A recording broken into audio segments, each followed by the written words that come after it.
हो गया अज़ान।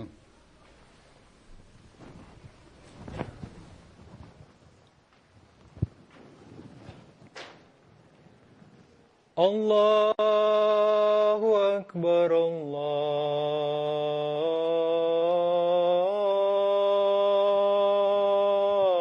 अकबर अल्लाहु अकबर अल्लाहु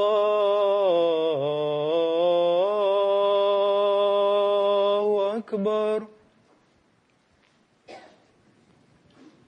अशहदु अल्ला इलाहा इल्लल्लाह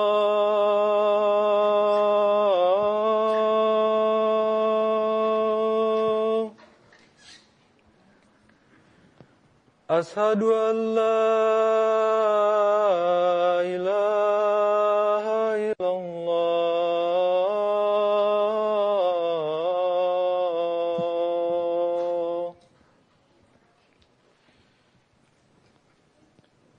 अशहदु अन्ना मुहम्मदर रसूलुल्लाह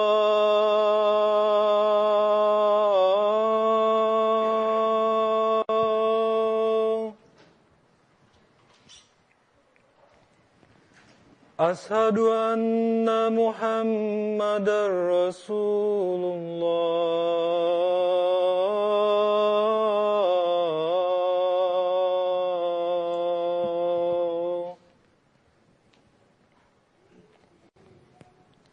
हय्या अलस सलाह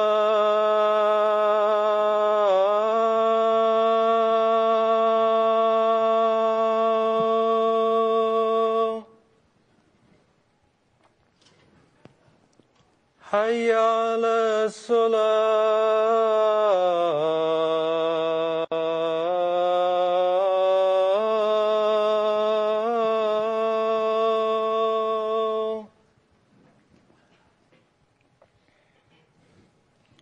हय्या अलल फलाह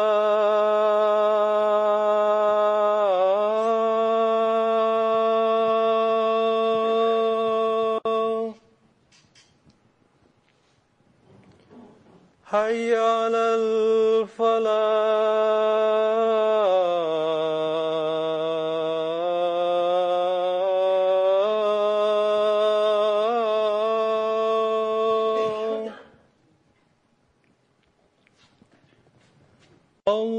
अल्लाहु अकबर अल्लाहु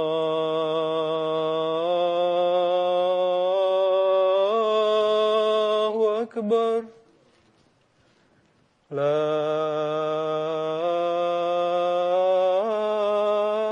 इलाहा इल्लल्लाह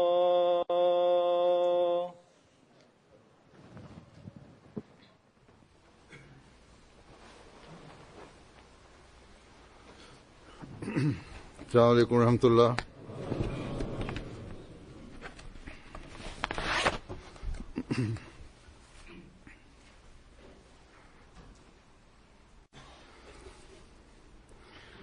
أشهد أن لا إله إلا الله وحده لا شريك له وأشهد أن محمدا عبده ورسوله أما بعد فأعوذ بالله من الشيطان الرجيم بسم الله الرحمن الرحيم الحمد لله رب العالمين الرحمن الرحيم مالك يوم الدين إياك نعبد وإياك نستعين اهدنا الصراط المستقيم صراط الذين أنعمت عليهم غير المغضوب عليهم ولا الضالين الذين إن مكناهم في الأرض أقاموا الصلاة وآتوا الزكاة وأمروا بالمعروف ونهوا عن المنكر ولله عاقبة الأمور.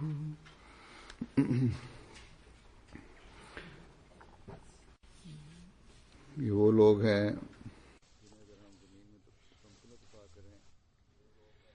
Bunlar öyle insanlardır ki eğer biz onlara yeryüzünde kuvvet verirsek onlar namazı ikame ederler, zekat verirler ve hayırlı işlerin yapılmasını emrederler ve kötü işlerden alıkoyarlar ve her şeyin sonucu Allah-u Teala'nın elindedir.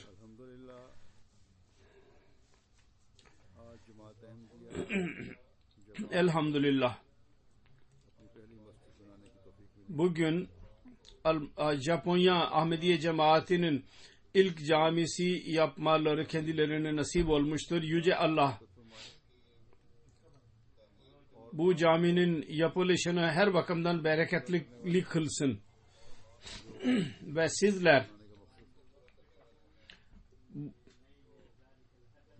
caminin yapımının gayesini tamamlayanlar olasınız. Mescid, camiler, gayri Ahmediler dahi yaparlar ve Müslümanlar, diğer Müslümanlar dahi yaparlar. Ve milyonlarca dolar harcayarak çok güzel camiler hazırlarlar. Burada Japonya'da Ahmediye cemaatinin bu birinci camisidir fakat ülkenin birinci camisi değildir. Deniliyor ki burada diğer Müslümanların 100 ya daha fazla camisi vardır.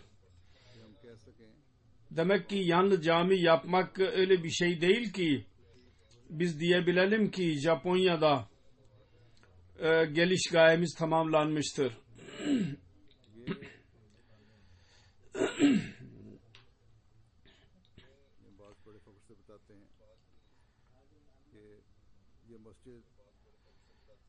Bunu da bazı kimseler çok iftiharla söylerler. Yaptığımız bu cami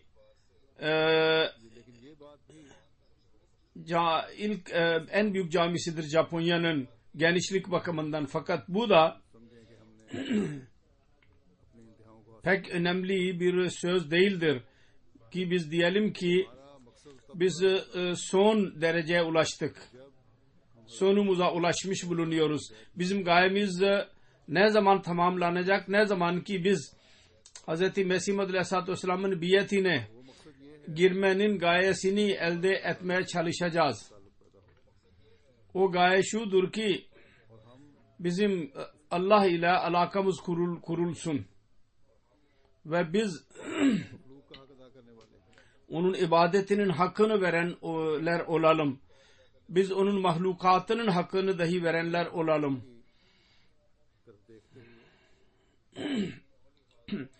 Ve biz kendi ameli durumlarımıza bakarak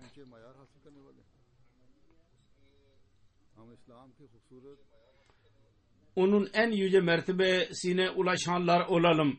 Biz İslamiyet'in güzel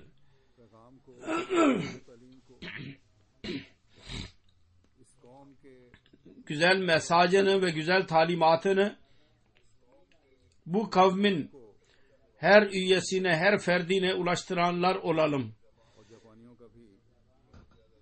Japonya din hürriyetine kavuşunca ve Japonlar dahi dine dikkat etmeye başlayınca İslamiyet'e dahi dikkat ettiler.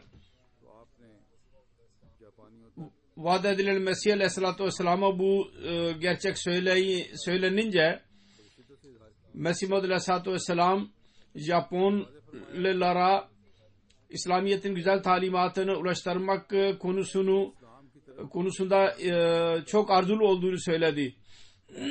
Ve dedi ki eğer Japonların İslamiyet'e doğru dikkatleri çekildiyse bundan 100 sene önce, o zaman gerçek İslamiyet'in mesajı dahi kendilerine ulaştırmalıyız. Yoksa Japonlar ne bilirler ki ölü dine gitsinler. Dedi ki Mesih Maud Aleyhisselam, diğer Müslümanlarda İslamiyet'in ruhu yok ise onlar diğer insanlara ne fayda verirler? Mesih Maud Aleyhisselam dedi ki diğer Müslümanlar vahyin kapısını kapatarak kendi dinlerini ölü gibi yapmış bulunmaktadırlar. Çok sancılı bir şekilde dedi ki diğer Müslümanlar yalnız kendilerine zulüm etmezler. Bunu söylemekle ki vahyin kapısı kapanmıştır diyerek, aksine onlar diğerlerin dahi kendi inançlarını ve kötü amellerini göstererek İslamiyet'e girmelerine mani olurlar.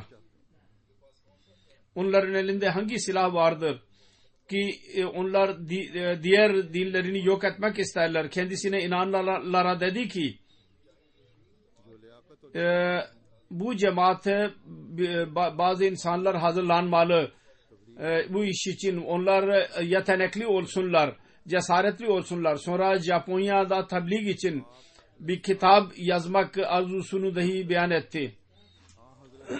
Kısacası Mesih Maud Aleyhisselam nasıl Hz. Resulullah sallallahu aleyhi ve sellem'e tabi olarak Hz. Resulullah sallallahu aleyhi ve sellem'in mesajını dünyaya ulaştırmaya geldiyse, Japonya dahi ondan ayrı değil, Cezayir dahi ondan ayrı değil, adacıklar ve diğer dünya dahi onun dışında değildir. Bu Allah-u Teala'nın lütfudur ki sizlere bu ülkeye gelme fırsatı size nasip oldu. Bu Allah-u Teala'nın lütfudur ki aranızdan öyle insanlar dahi vardır ki buraya gelince Allah-u Teala onların işlerini çoğalttı. Hemen hemen hepsi böyledirler ki onların durumları buraya gelince Pakistan'a nazaren iktisat bakımından daha iyileşti. Aranızdan birçok öyle insanlar vardır ki onların ataları Ahmediye cemaatini kabul ettiler. Ve şüphesiz onlardan öyleler dahi olacak ki onların arzusunu Mesih Maud Aleyhisselatü Vesselam'ın sözlerini dinleyerek belki arzuları olacak ki keşke bize nasip olursa da biz Japonya'ya giderek ve dünyaya giderek İslamiyet'in güzel talimatının mesajını ulaştıralım. Ancak onların hasretleri kalplerinde kaldı. Fakat sizlere Allah-u Teala fırsat vermiştir. Japonya'da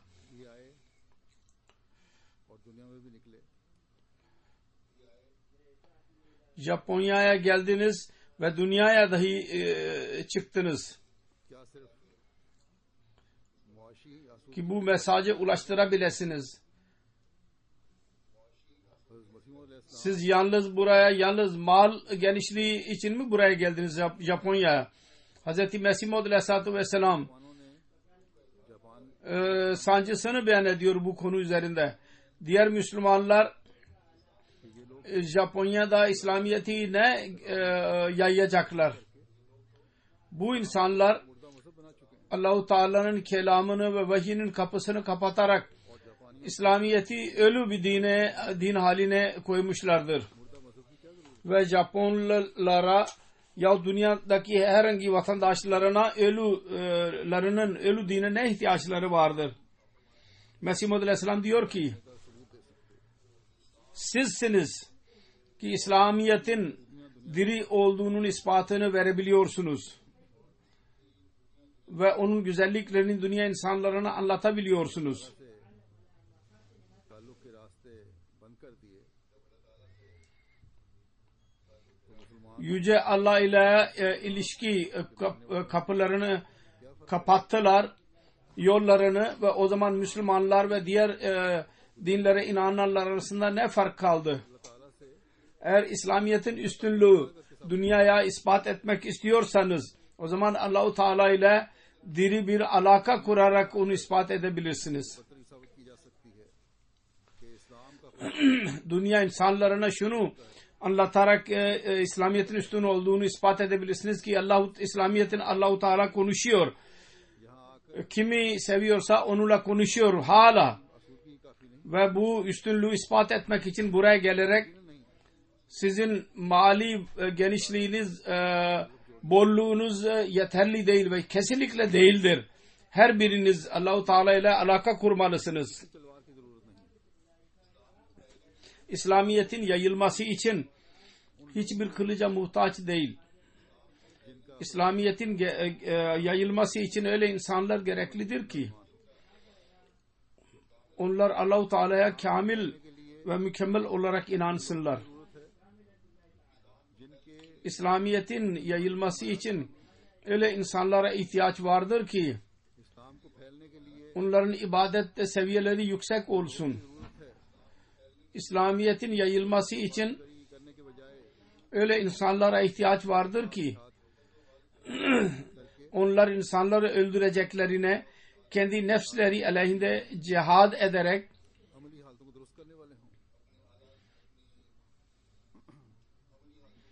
ameli durumlarını düzelten olsunlar.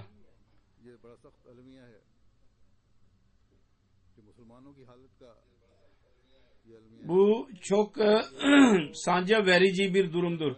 Müslümanların durumu üzüntü vericidir. Bir tarafta Allah-u Teala'nın diri vahyini inkar ediyorlar ve diri alakasını inkar ediyorlar ve diğer taraftan kılıçla İslamiyet'i yaymaya çalışıyorlar. Zorla İslamiyet'i çalışmaya çalışıyorlar ve terörist olmaya başlamışlardır. Masum insanları öldürerek İslamiyet'in hizmet ettiklerini iddia ederler. Şimdi geçen günlerde Paris'te bir olay oldu. Çok zalimane bir olay idi. Bu insanlar böyle bir amel yaparak Allah-u Teala'nın lütuflarını değil, onun öfkesini ne kazanıyorlar. Bu bakımdan dahi bugün Ahmedilerin üzerinde büyük sorumluluk vardır. Onlar ibadetlerin seviyelerini yükseltsinler ve İslamiyet'in güzel talimatıyla insanlara tebliğ yapsınlar. Onun için bu yaptığınız bu caminin hakkını verin. Bu hakkı vermek için 5 vakit burada namaz kılın. Hakkını vermek için ibadetlerinizin seviyelerinizi yükseltin. Bunun hakkını vermek için ameli durumlarınızı muhasebe edin. Bunun hakkını vermek için tebliğ sahasını genişletin. Vaat edilen Mesih Aleyhisselam bir yerde buyurdu ki her nerede İslamiyet'i tanıtmak istiyorsanız orada cami yapın. Tebliğ yolları ve tanıtım kapıları kendiliğinden açılacak. Bu cami sizin üzerinize yükümlülük taşıtmaktadırlar. İbadetinizi yükseltin. Aynı anda tebliğ için kendinizi hazırlayın. Şimdi açılışından önce medya bu cami hakkında büyük yayın yaptılar. Ve huzursever bir İslamiyet'in tanıtımı ülke insanların önüne yaptılar. Bu tanıtımdan istifade etmek şimdi burada yaşayan her Ahmedi'nin görevidir. Japonlar için cami yeni bir şey değildir. Burada söylediğim gibi deniliyor ki 100'e yakın cami vardır. Bu camimizin açılışının niye o kadar önemi vardır? Sebebi şudur ki genel Müslümanlardan ayrılarak İslamiyet'in resmini biz gösteriyoruz. Gerçek resim Hz. Resulullah sallallahu aleyhi ve sellem onu göstermişti. Ve onu göstermek için bu çağda Yüce Allah Resulullah'ın tam aşığını göndermiştir. Kölesini. Bu resmi göstermek için sizin dahi kendi sorumluluğunuzu yerine getirmelisiniz. Ve bu sorumluluklar eda edilemez.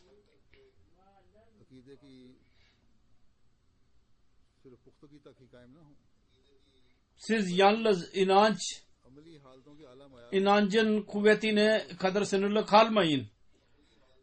Ameli durumlarınızı yükseltmeye dahi çalışın. En yüce mertebeye dahi onları ulaştırmaya çalışın. Birbirlerinizin sevgisi ve kardeşlik konusunda ilerleyin. İlerleyenler olasınız. Bizim Efendimiz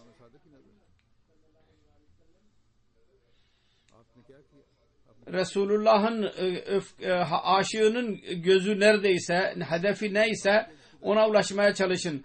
Ne gösterdiği kendi çevresinde. Bu sevgiyi gösterdiği kendi ameliyle. Hem talimat verdi hem de ameliyle gösterdiği. Biz ona gözlerimizi çevirmeliyiz. Bunun zikri Kur'an-ı Kerim'de dahi vardır. Biz onu görüyoruz.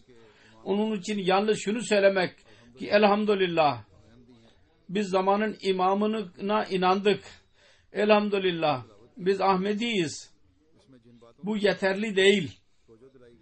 Demin okuduğum ayet-i kerime de Allah-u Teala bazı sözlere dikkatimizi çekmiştir. Bu çağda onun muhatabı Ahmedi Müslümanlardır. Çünkü bizleriz ancak ki zamanın imamına inandık biz. Ancak biziz ki hilafet nizamı dinin kuvveti için caridir aramızda. Bir Ahmedi bir Müslüman için, bu çağın imamına inanan için hilafete bağlı kalmanın iddiasını eden için Allah-u Teala bazı usulü sözlerden bahsetmiştir. Birisi şu ki namazları ikame etmeye çalışın. Bu temel gayedir sizin yaratılışınızın.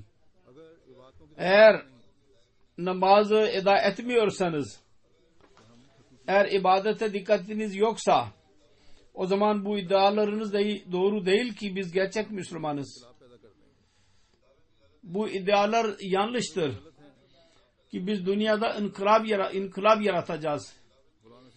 Bu iddialar dahi yanlıştır ki biz Hz. Resulullah sallallahu aleyhi ve sellem'in gerçek aşığına inandık. Çünkü kendisi kendi geliş gayesini kulu Allah-u Teala ile birleştirmek olduğunu beyan etmiştir. Sonra dedi ki diğer gaye birbirlerinin hakkını vermektir. Bu ayette dahi Allah-u Teala der ki Allah-u Teala'nın gerçek kullarının özelliği şudur ki onlar Allah'tan korkanlardır. Onun ibadetin hakkını verenlerdir. Kendi mallarından dahi Allah-u Teala'nın rızası uğruna insanlığın faydası için mal harcayanlardır. Ve yalnız kendi hayatlarında değil, bu inkılap yaratmazlar. Ki takvaya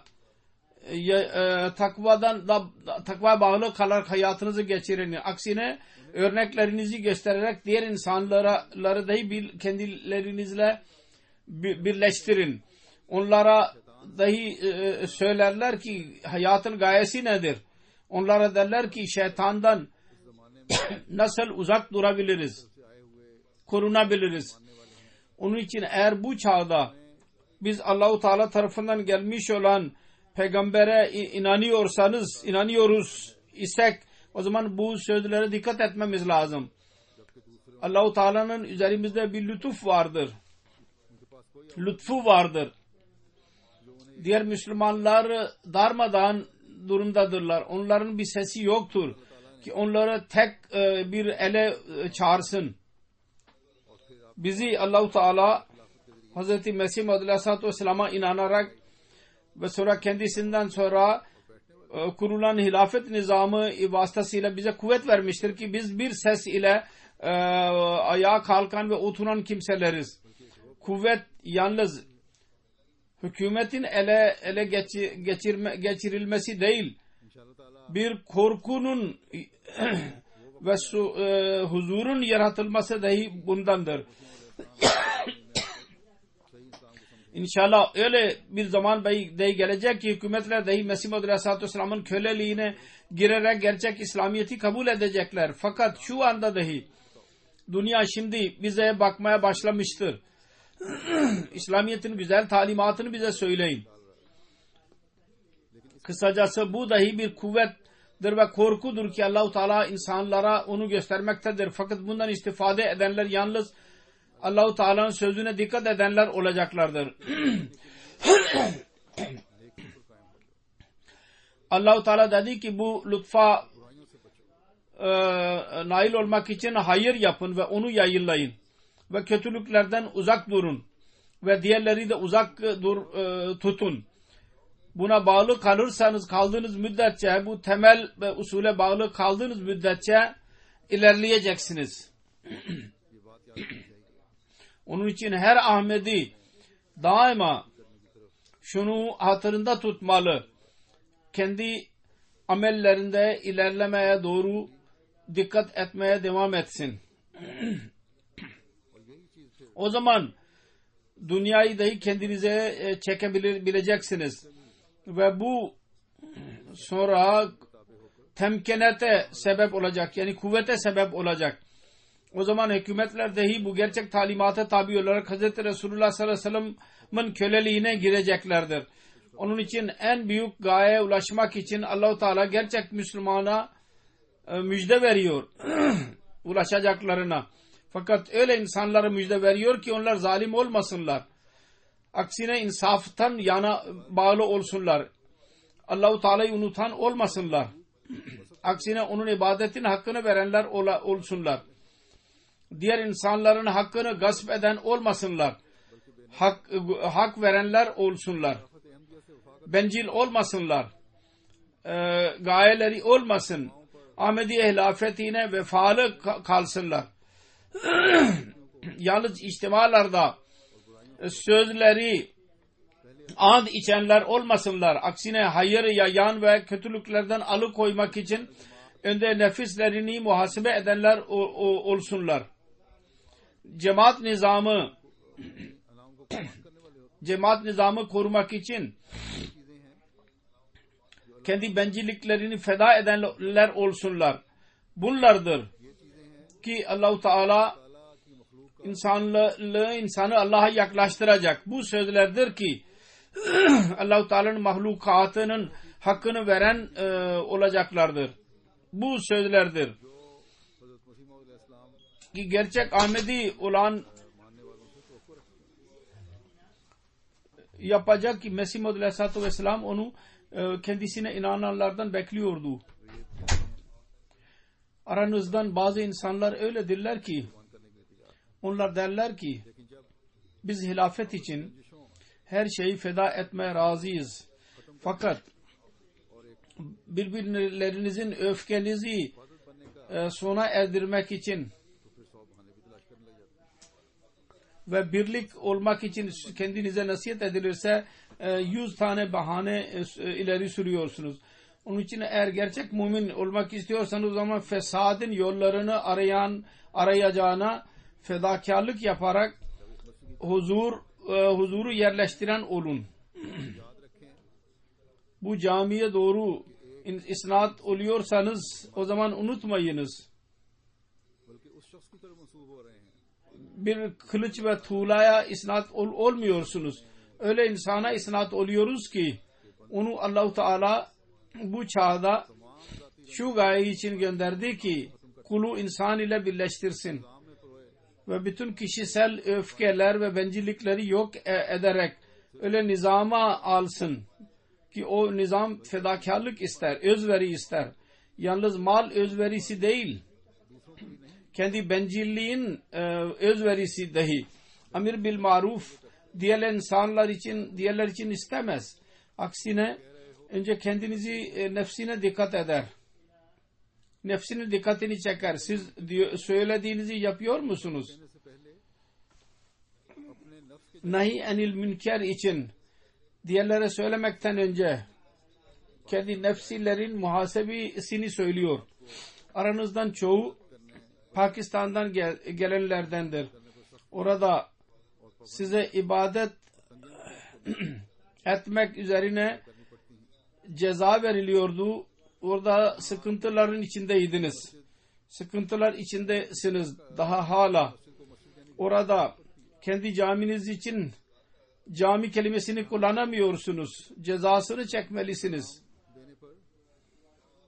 Orada selamet mesajını vermek üzere 3 sene için 3 yıl için hapishaneye girmeniz gerekiyor.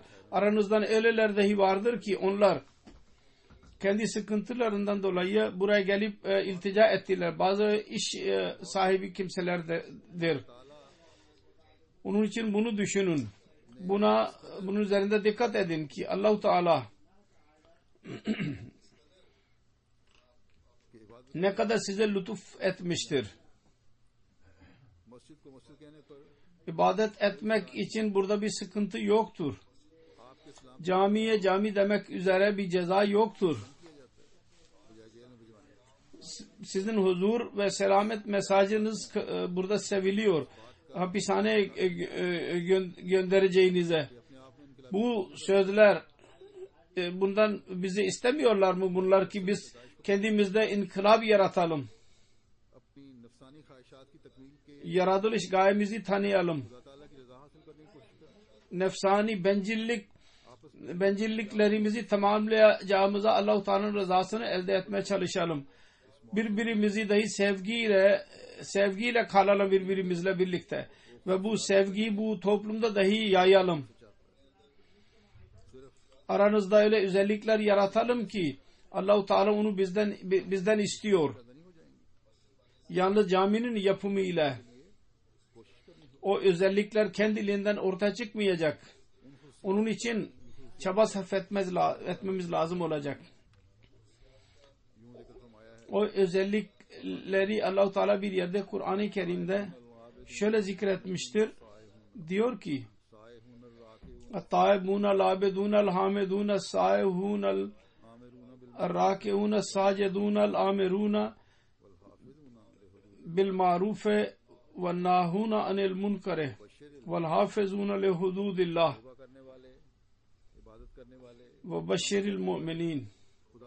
Tövbe edenler, ibadet edenler, hamd edenler, Allah-u Teala'nın yolunda sıkıntıya girenler, yolculuk yapanlar, Allah-u Teala'nın sabır edenler, Allah-u Teala'nın önünde rükû ve secde edenler, hayırı emreden ve kötü işlerden alıkoyanlar ve Allah-u Teala'nın sınırlarını koruyan gerçek müminlerdir ve sen müminlere müjde ver. Onun için Allah-u Teala'nın buyurduğu gibi bir insanın gerçek mümin olması için birinci şart şudur ki o tövbe etsin.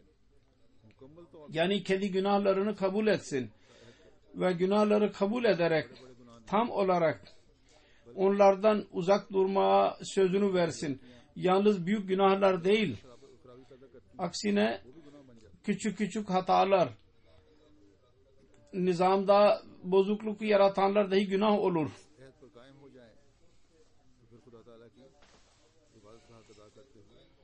Ve buna bağlı kaldığınız zaman Allah-u Teala'nın ibadetin hakkını vererek onun ibadetini yapmak bir müminin görevidir. Yüce Allah-u Teala'nın rızası uğruna, rızasına göre bir insanı kendisini yürütmesi, Allah-u Teala onu istiyor. Allah-u Teala'nın rızası nedir? Bir müminin görevidir bu. Allah-u Teala'nın rızası nedir? Ben daha önce de zikretmiş bulunuyorum. Allah-u Teala'nın rızası şundadır. Şudur ki İnsan Allah-u Teala'nın ibadetini yapsın. Allah-u Teala buyuruyor ki مَا خَلَقْتُ الْجَنَّ وَالْاِنْسَ اِلَّا لِيَعْبُدُونَ. Ben cinleri ve insanları yalnız kendi ibadetim için yarattım. Onun için zengin ve iş sahibi kimseler için bir mahal yoktur ki ibadeti terk etsinler. Genel insanlar için dahi bir yol yoktur. Fakirler için bir yol yoktur ki ibadetten uzak, tembel kalsınlar ibadet konusunda. Cami yapmak konusunda bazı kimseler çok büyük özverilerde bulundular. Yahut kendilerini sıkıntıya sokarak bazı az para kazanan insanlar mal özverisinde bulundular. Çocuklar en güzel örnekleri sürdüler. Fakat bütün bunlar aranızdan her birinizi ister sonsuz fedakarlık dahi yapmış olsa şundan onu beraat vermez ki ibadet konusunda tembel kalsın. Uzak tutmaz. Bu özveriler ancak bu ibadeti, bu camiyi zinde tutmakla Allah-u Teala'nın ibadet etmesiyle bunlar kabul edilecek. Allah-u Teala der ki hamd edenler olun. Allah-u Teala'nın hamdinin hakkı onun ibadeti ile eda edilir. Allah-u Teala'nın hamdını yapın ki o cami yapmak için size özveri yapmayı size nasip etti. Allah-u Teala'nın hamdını yapın ki o size bu cami size vererek tebliğ yollarını açtı sizin için. Allah-u Teala'nın hamdi şöyle yapın ki o İslamiyet'in güzel talimatını anlatmak için yepyeni yolları açmıştır. Allah-u Teala'nın hamdini yapın. O sizin mali durumunuzu düzeltmiştir. Ve bu mali durumunun düzelmesi bir insanın aklı ve kurnazlığı ve bilgisine dayanmaz. Aksine Allah-u Teala'nın lütuflarına dayanır. Onun için Allah-u Teala'nın lütuflarını hatırlayınız. Allah-u Teala'nın hamdı şudur ki bazı eğer müsait olmayan durum olursa yine ona şükredelim. Hiçbir zaman şükürsüz yapmayalım. Allah-u Teala'nın hamdi şöyle dahi yapın. O zamanın imamını inanmayı size nasip etmiştir. Ve sizi zayi olmaktan korumuştur. Sonra Allah-u Teala der ki mümin kendi yolculuklarını dahi Allah-u Teala'nın rızasını elde etmek için yolculuk yaparlar. Onun için bu ülkeye gelmeniz tebliğ yollarında ilerleyerek Allah-u Teala'nın rızasını elde eden olmalısınız. Sonra dedi ki müminler ruku edenlerdir. Bir namazın rukularıdır. Fakat bunun şu anlamı dahi vardır ki kendi vaktinizi, kendi canınızı, malınızı din yolu üzerinde feda edenler olasınız. Onun için antlarınızı göz önünde bulundurun. Yalnız can, mal, vakit ve mal fedakarlığının andını resmen yani yalnız geleneksel olarak onu tekrarlamayın. Aksine onun fiili resmi olun onun. Sonra Allah-u Teala der ki mümin için secde eden olması gerekir. Allah-u Teala yaklaşmanın tam olarak çabasını sarf etsin. Duaya dikkat ediniz. Hazreti Resulullah sallallahu aleyhi ve sellem buyurmuştur. Bir mümin secde durumunda Allah-u Teala'ya en yakın olur. Onun için o yakınlık secdelerini aramaya çalışın. Yalnız alnı yere koymak secde değil. Aksine Allah-u Teala'nın rızası uğruna aciz ile kibarlıkla Allah-u Teala'nın önünde eğilerek onun rızasını elde etmeye çalışın. Allah-u Teala'nın huzurunda her şeyinizi feda ederek, bencilliklerinizi geri planda tutarak, onurunuzu unutarak onu da arkaya atarak Allah-u Teala'nın buyruklarına göre amel ederek nizama bağlı kalarak nizama dikkat etmemiz lazım. Bağlı kalmaya dikkat etmemiz lazım ve nizamın itaati dahi şu gaye içindir ki Allah-u Teala'nın emridir bu. Bu dahi Allah-u Teala'ya yaklaştırır insanı. Onun için secdeler Allah-u Teala'ya yaklaşmak için olur. Ve o zaman olur ki insanda aciz ortaya çıksın. Onu aramalıyız. Bu acizane secdeler insana nasip olursa Allah-u Teala'ya yaklaşmanın son çabasına dikkati çevrilirse o zaman bütün yeteneklerle diğer insanlara dahi hayırı telkin ederek Allah-u Teala'ya yaklaştırmaya çalışın. Sonra tebliğe dikkat edin. Diğerleri dahi onlar dünyaya gark olmuşlardır. Onlara dahi Allah-u Teala'nın önünde eğlen yapın. Diğer insanları dahi günahlara dalmak ve ateşe düşmekten koruyun. Bugün her Ahmedi'nin görevi ancak budur. Bu sorumluluktur, bizim sorumluluğumuzdur.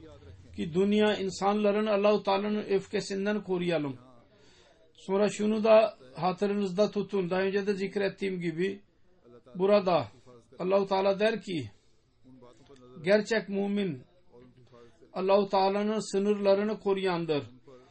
Öyle şeyleri göz önünde bulundurun ve onu koruyun. Yani ona amel edin, tam olarak amel etmeye çalışın. Allah-u Teala onu bize söylemiştir. Kur'an-ı Kerim'de onlar beyan edilmişlerdir o buyruklar. O buyrukları korumak dahi gereklidir. Allah-u Teala ve onun Resulü bize beyan etmiştir onları. Onlara dahi dikkat edin. Mesih Muhammed Aleyhisselatü Vesselam beyan etmiştir ve cemaatinden dahi beklemiştir onu. O sözlere dahi dikkat edin. Onları dinleyin ve onlara amel etmeye çalışın. Ki halife tarafından size söylenir. Zamanın halifesi tarafından. Kendi imanınızı ve amelinizi koruyun. Bu çağda Yüce Allah hilafet mükafatı ile bizi mükafatlandırmıştır. Ona değer verin. Yüce Allah bize dinin kuvveti için lazımi bir parçası olduğunu beyan etmiştir.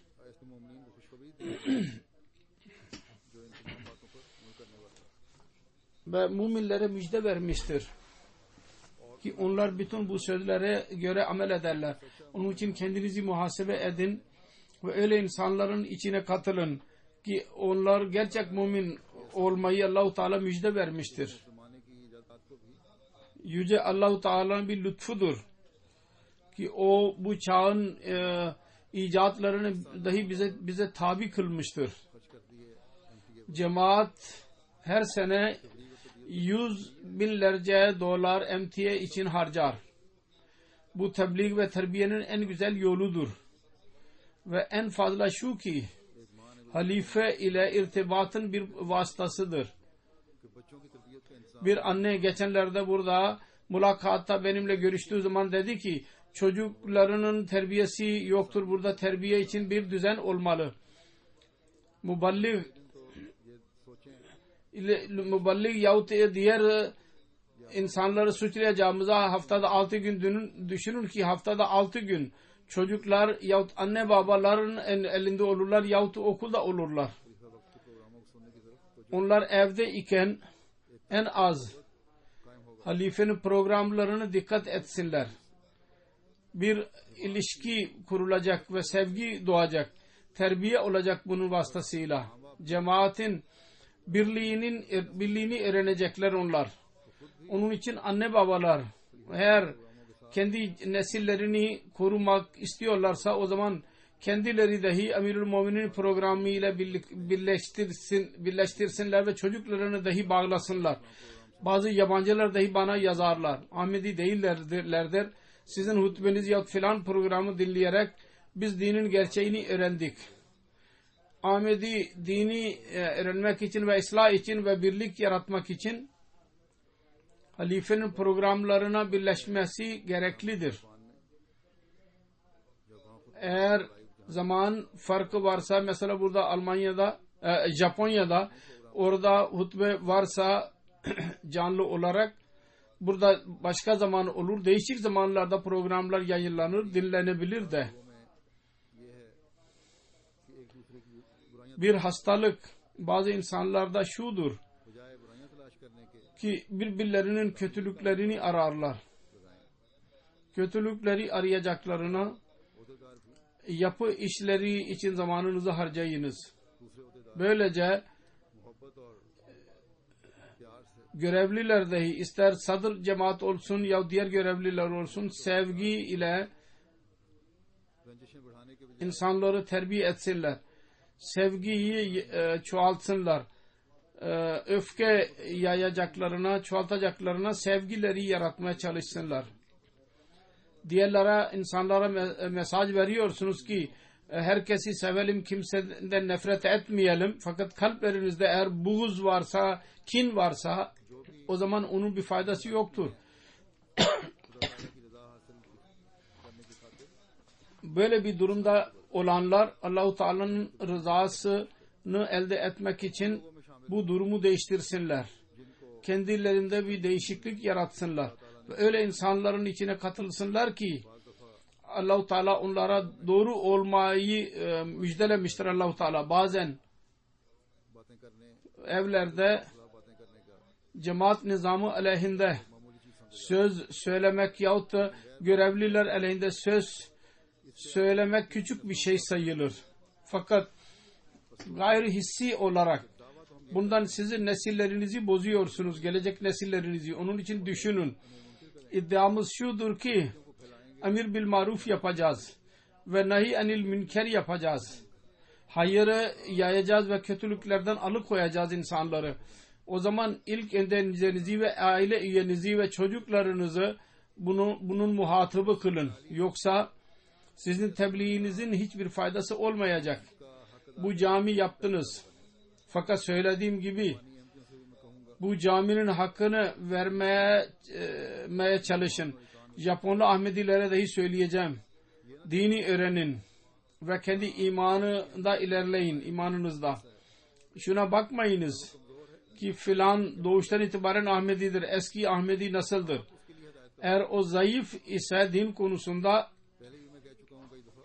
siz onun için hidayet vasıtası olun. Daha önce de ben birçok defa söylemiş bulunuyorum. Yüce Allah bir insanın akrabası değildir.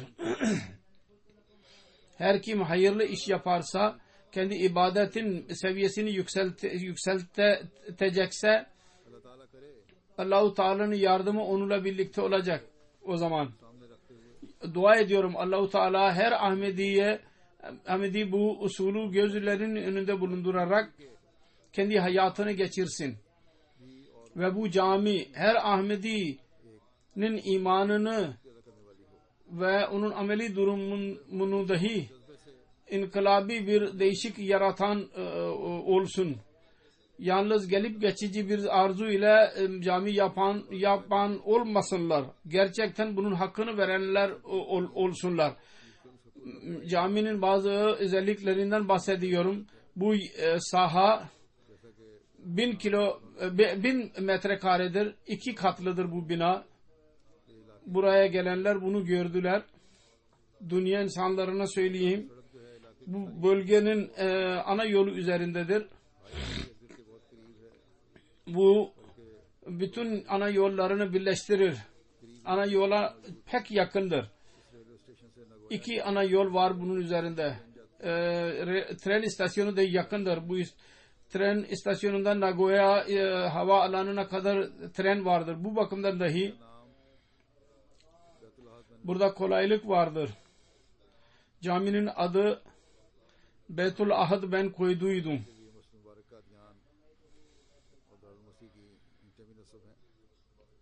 Burada mübarek cami Kadiyan ve Darul Mesih'in tuğlaları dahi vardır bu caminin içinde.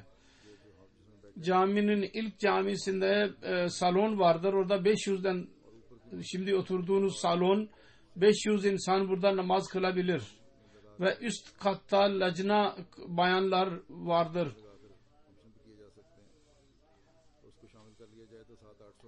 Orada bir çadır dahi kurulabilir. O dahi ortak alınırsa 7-800 insan namaz kılabilir. İkinci katta bürolar ve kütüphane vardır. Küçük bir kütüphane. Lacna salonu vardır. Murabbi evidir ve misafirhanedir. Ve bu cami satın alınmıştı, bu bina. Fakat sonra burada değişiklikler yaptı ve her 4 köşede camiye çevirmek için orada minarlar, kuleler yapıldı. Ve kümpet hazırlandı. Bu caminin başında o kenarında olduğu için insanların dikkatini çekiyor. Bir merkez haline gelmiştir. Bu cami yalnız Japonya değil, Doğu Avrupa, Doğu Asya, Çin, Kore, Hong Kong, Tayvan'da cemaatin ilk camisidir. Allah-u Teala bu camiyi diğer yerlerde dahi yol açmasına vasıta kılsın. Orada cemaatler ilerleyenler ve cami hazırlayan olsunlar. Oradaki cemaatler dahi. Söylediğim gibi bu binayı satın alarak biz onu camiye değiştirdik. 2013 senesinde satın alındı Haziran ayında. Ve bunun satın alınması için hemen hemen aşağı yukarı 130 milyon harcanmıştır. Bu da aşağı yukarı 1 milyon 200 bine yakın oluyor. Bundan yarısından daha fazla merkez verdi ve diğer yardımı vardı ve diğerler insanlar, buradaki küçük cemaat vardır. Çok özveride bulunarak bu caminin yapımında pay aldılar. Allah-u Teala hepsini mükafatlandırsın. Caminin burada yer satın alındığı zaman ilk olarak şuydu ki kolay bir şekilde cami için izin verilecek. Sonra öyle bir zaman geldi ki çok zor görünüyordu ki bu caminin yapımına izin verilsin. Cemaatin cami için cami rakunu kullanmak zor gibi görünüyordu. Bir seferde vekiller cami komitesine dediler ki bu zor gibi görünüyor bu iş ve cemaat kayıtlı değildir. Onun için burada birçok meseleler olabilir. Onun için en iyidir ki bundan biz uzak duralım, bu anlaşmadan. Fakat Allah-u Teala bütün bu yolları, bu engelleri ortadan kaldırdı. Lokal insanlar tarafından itirazlar ihtimali vardı. Bu küçük bir kasabadır. Orada bu ilk camidir. Fakat lokal insanlarla birlikte toplantı yapıldığı zaman Allah-u Teala onların kalplerini açtı. Onlar hemen razı oldular. Bazı insanlar şu anda burada olacaklar, oturuyor olacaklar. Bütün bunlar burada oturan Ahmediler için imanlarının da çoğalma olmalarına sebep olmalı ve tekrar söyleyeceğim, onlar kendi sorumluluklarını anlamaya dikkat etmelidirler. Bunun için bazı büyük mal feda özverinin olayları dahi oldu. Cami için burada cami yapalım, Beytullah camisini yapalım dediğimiz zaman bir Ahmedi diyor kardeşimiz muhassel yahut mal sekreteri burada insanlara dedi, bu Ahmedi onu kendisiyle birlikte dedi, gel evime gel ve orada ne varsa sana vereceğim. Onun karısı Japondur. Evine gittiği zaman ve çanda için söylediği zaman değişik kutuları getirip önüne koydu. Ve onlardan para çıkarıldığı zaman, bakıldığı zaman onlar hemen hemen $10,000 değerindeydiler. Aynı şekilde Sadr Japan, Sadr Cemaati bana yazdı. Bazı durumlarını biz biliyorduk. Onlar zengin değillerdir. Fakat onlar harcamalarını sınırlandırdılar ve Allah-u Teala'nın camisi için, evi için evine katıldılar, parası verdiler. Ve onların vereceği parada yine 250 bine yakın para eksik idi, fakat insanlar, buradaki üyeler o parayı verdiler özveride bulunarak. Daha önce vermiş olanlar da hiç çaba sarf ettiler ve ellerinde ne varsa onu getirip verdiler. Ve böylece hemen hemen 700 bin dolar toplandı. Bir genç bir talebe 80 yen para alıyor. 50 bin yen her ay cami için veriyor.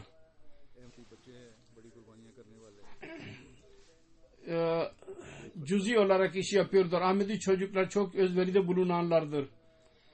Kendi cep harcamalarını getirerek cami için çanda verdiler. Mal verdiler. Ve çocuklarda en fazla bir kız çocuk yaptı özveri.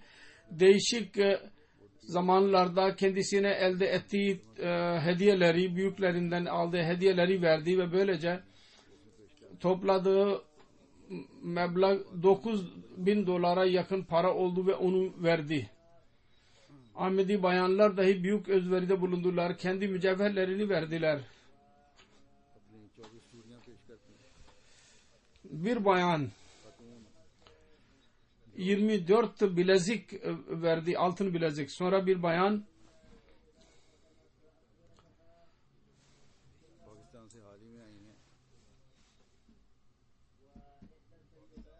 Pakistan'dan daha yeni gelmiştir. O başka birisi.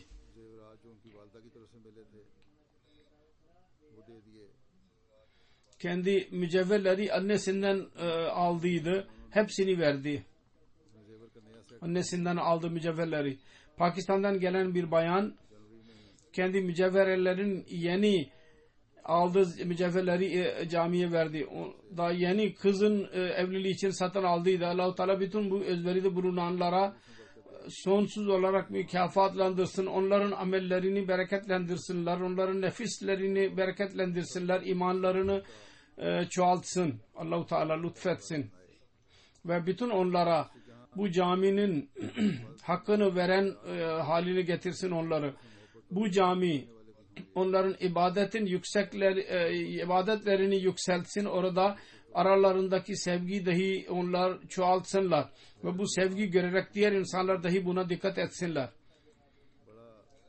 Gayri Ahmediler, komşular dahi çok sevgi ve gösterdiler, sevgi ve ihlas. Bir Japon bir dost öğrendi. Açılış için birçok misafir geliyor. Büyük bir evi, 3 katlı bir ev cemaate sundu. Misafirleri burada barındırın. Komşular öğrendikleri zaman ki burada caminin açılışı için misafirler çok bekleniyor. Onlar cemaat için park yerini verdiler. Araba park yerini. Japonlar genellikle bir binanın açılışı zamanında onu süslerler çiçeklerle. 2 erkek Japon dostu öğrendiler. Japon Ahmediye cemaatinin camisi açılıyor. Dediler ki caminin açılışı için çiçeklerle süslemek istiyorlar ve bu konuda yardım ettiler. Caminin kaydı için gayri Ahmedi bir vekil, avukat çok iş yapmıştır. Onu da beyan edeyim. Bu yasal olarak yardım etti. Akyon Necima Bey çok nefessiz olarak, bencilsiz olarak yardım etti. Onun 20.000'e yakın ücreti vardı. Fakat dedi ki Ahmediye cemaatinin Japonya lütfu vardır ve ben bir kuruş almadan bu iş yapacağım ve bir kuruş almadı. Gazetelerde ve medyada zikri dahi vardı. Daha önce de söylediğim gibi çok zikri vardır. Bütün büyük gazeteler bundan bahsettiler. Burada tanıtım yapılmıştır. Ve 11 Kasım'da caminin tamamlandığını beyan ederek ülkenin diğer büyük gazetesi yazdılar. Dediler ki Müslümanlar sevgi onların imanının bir parçasıdır. Ahmediye cemaatinin camisi ve merkezi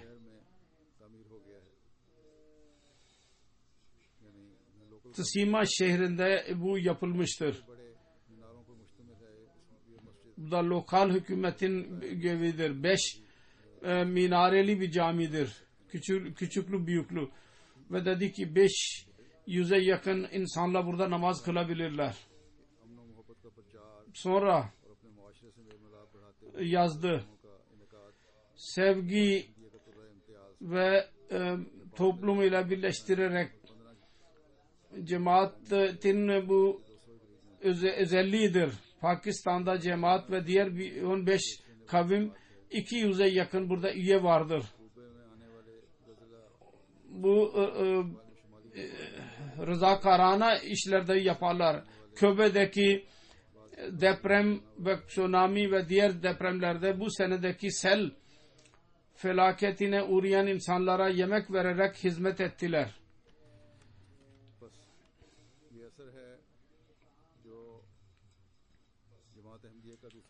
Kısacası bu etkidir. Ahmediye cemaatinin diğer insanlar üzerindedir. Huzur dolu ve huzur yayan İslamiyet'in temsilcileridir bunlar. Halk hizmetini yaparlar. Onu zinde tutmak ve bunu çoğaltmak burada yaşayan her Ahmedi'nin görevidir. Allah-u Teala hepsine onu nasip etsin. Bu gerçeği her Ahmedi yayan olsun bu gerçeği. Yani İslam sevgi ve selametin huzur dinidir. Ve camilerimiz onun bir sembolüdür. Ki bu kavimde dahi İslamiyet'in gerçek mesajı yayma yolları açılsın, genişlesin ve bu kavim dahi o şanslı insanların içine katılsınlar ki onlar kendilerini yaratanları tanıyan ve Resulullah sallallahu aleyhi ve sellem insanlara ihsan eden Resulullah'ın makamını, derecesini anlayan olsun. Allah-u Teala onu bu kavmin nasip eylesin.